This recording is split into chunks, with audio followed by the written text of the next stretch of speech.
Alors, chers amis, ravi de vous retrouver pour une nouvelle vidéo, toujours dans l'actualité du Barça. Neymar Junior de retour au Barça, Erling Haaland, la fortune, Ousmane Dembélé plus que jamais courtisé, la Liga relancée et le Barça un sérieux candidat désormais. Vous le voyez par vous-même, énormément de sujets à aborder dans cette vidéo, donc concentration maximale jusqu'à la fin et dites-moi dans les commentaires ce que vous en pensez. Maintenant l'intro et on verra tout cela ensemble.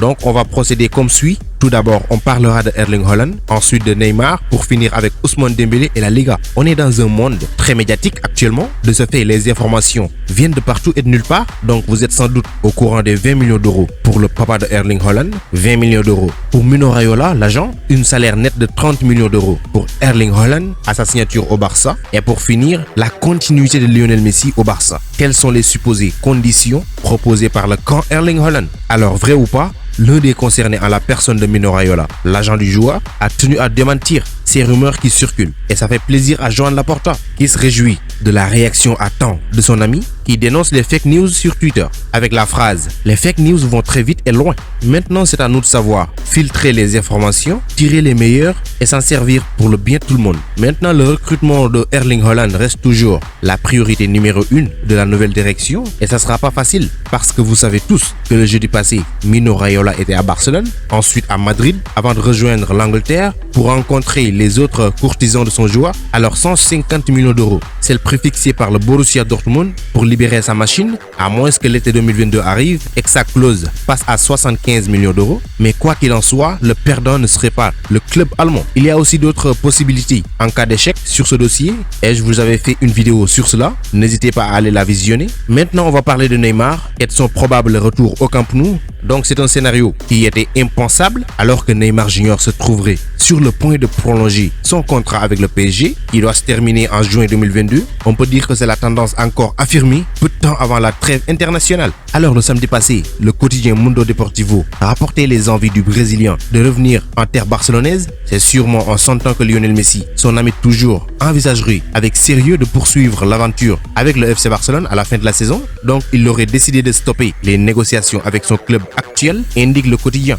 Maintenant, ce même quotidien s'appuie sur des sources internes du Barça, affirmant que Neymar a contacté Joan Laporta. Au fait, l'international brésilien serait même prêt à venir malgré la situation financière difficile du Barça, vous le savez tous. Et on se rappelle de sa phrase lors du match de Ligue des Champions, quand il disait qu'il veut rejouer avec Lionel Messi. Pour rappel, il était à Barcelone entre 2013 et 2017. Mundo Deportivo rappelle aussi à juste titre que si jamais cette démarche était confirmée, ça pourrait constituer un moyen de pression pour convaincre le PSG d'accepter les conditions du clan Neymar dans le dossier de la prolongation qui tarde à se classer. C'est sûrement financier, j'imagine. Alors qu'en France, la prolongation de Neymar ne fait aucun doute dans le cadre où, depuis plusieurs semaines, maintenant, un accord a été trouvé entre le club et la star brésilienne pour un nouveau contrat allant jusqu'en juin 2026. Mais avec l'officialisation qui tarde à se faire, toute l'Espagne croit à un improbable retournement de situation. Maintenant, prolongation avec le PSG, retour au Barça, tout cela n'est pas un problème. Mais la vraie question qui se pose dans ce dossier est qu'une fois à Barcelone, Neymar va jouer où?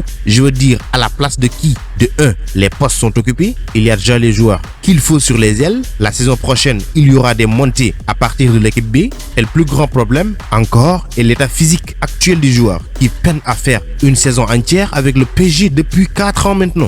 C'est-à-dire depuis son arrivée en terre française. Il y a aussi l'âge qui avance. Il a 29 ans maintenant et s'approche de la trentaine.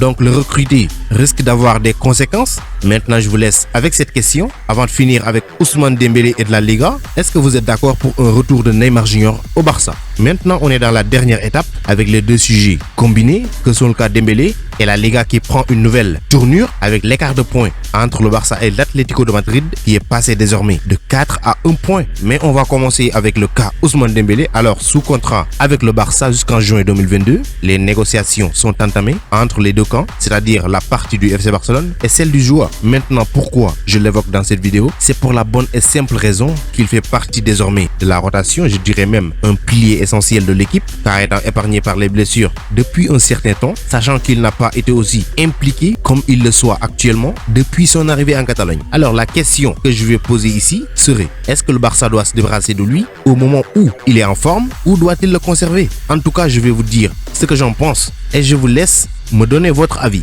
dans les commentaires. Je vais vous dire une chose qui résume tout en lui, c'est son talent. Et le talent, c'est ça qui joue au football. Comme tout grand joueur, il a quelque chose de plus que les autres et son profil est rarissime. Sur le marché actuellement, un joueur capable de déborder sur les ailes et de faire la différence grâce à son fort potentiel sur les crochets et les éliminations. Cependant, ce qu'on peut lui reprocher, c'est sa finition qui laisse toujours à désirer. Mais ça s'améliore à force d'être au meilleur de sa forme et qu'il continue sur sa lancée actuelle. Alors depuis la semaine passée, on est tous au courant que les Anglais sont revenus à la charge pour lui, notamment Manchester United, mais pas que, puisque la Juventus aussi veut l'enrôler. Maintenant, pour répondre à la question, à savoir s'il doit rester ou pas, à mon avis, il doit rester dans la mesure où, dans le football actuel, il est très important d'avoir un joueur de secours quand ça cale, capable d'étirer la défense à la 80e, 85e minute.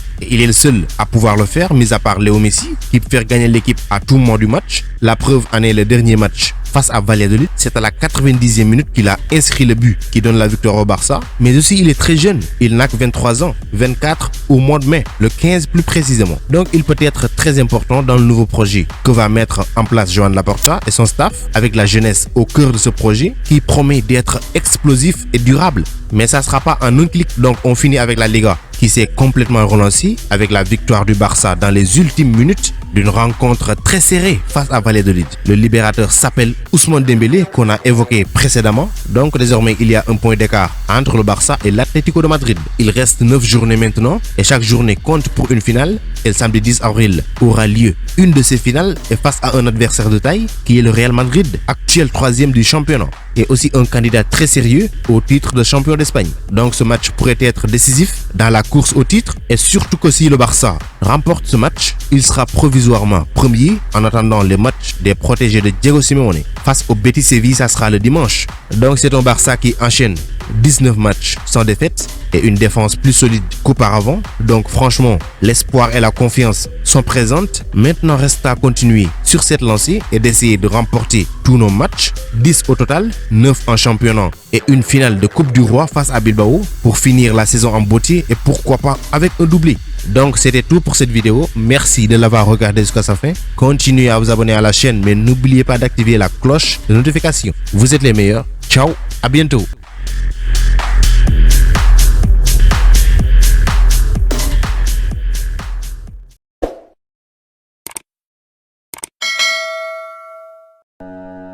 Pour échanger avec moi directement, c'est possible sur Instagram. Le lien se trouve dans la description, donc rejoignez-moi là-bas, ainsi que sur Twitter et même sur Facebook.